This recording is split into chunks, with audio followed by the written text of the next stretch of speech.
Bizim özümüzdən doğru istifadə eləyirlər. Məsələn, deyək ki, bir neçə dəfə olubdur, biz auditoriyada, hansısa orta məktəbin auditoriyasında 1 saatlıq bir dərsdə hansısa bir söhbət aparmışıqsa, bu insanlar tamamilə uşaqların mütaliə həvəslənməsində artımı görmüşük. Və sonra mən onlara hamısına deyirəm ki, sizə tövsiyəm nədir? Gelin atanıza deyin ki, sizə evdə mini kitabxana yaratsın.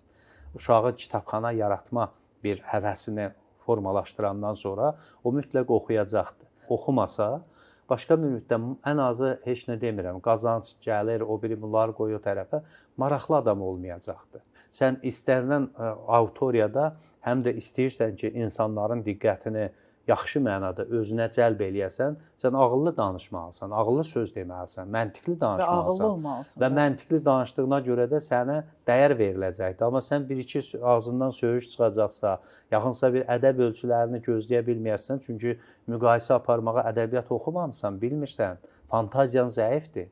Yer gəlmişkən söyüşlə heç aranız yoxdur? Yox, söyüş indi ümumi leksikonumuzda bəzən qalır. Amma çox ümumi ictimai mühitdə... Dilin bir tərkib hissəsidir də. Yox, dilin tərkib hissəsidir, amma ictimai mühitdə ümumiyyətlə istifadə eləmirik. Yəni, nə mənada istifadə eləmirik? Çünki bizim alternativlərimiz çoxdur. İndi alternativi, əlbəttə, söz seçimi, sözün daha hansı auditoriyaya görə daha faydalı bir fikir ya sözü çatdırma yolunu tapmalısan. Yəni, qıcıqlanırsınız siz söyüş eşidəndə? Yox, qıcıqlanmıram. Əslində, məsələn, deyək ki, müəyyən dərəcədə yerinə baxır. Məsələn, kimlərsə, görürsən, bir yaşlı bir kənd qadınıdır. Onun söyüş söyməyindən xoşuma gəlir. Məsələn, kimisə söyür, nəvəsini falan.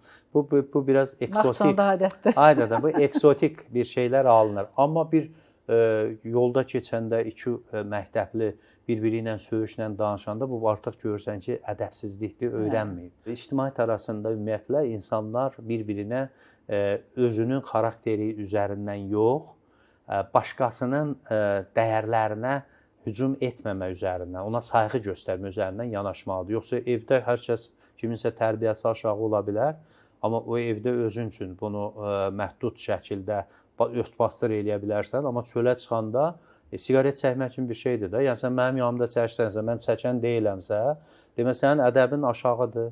Yaxud da bir toyda görürsən ki, biri çıxartdı siqaretini çəkməyə. Qanun da qadağan eləyib, amma görürsən qadınlar oturub falan, yaş bu sənin ədəbin aşağıdırsa, dur çöldə çək.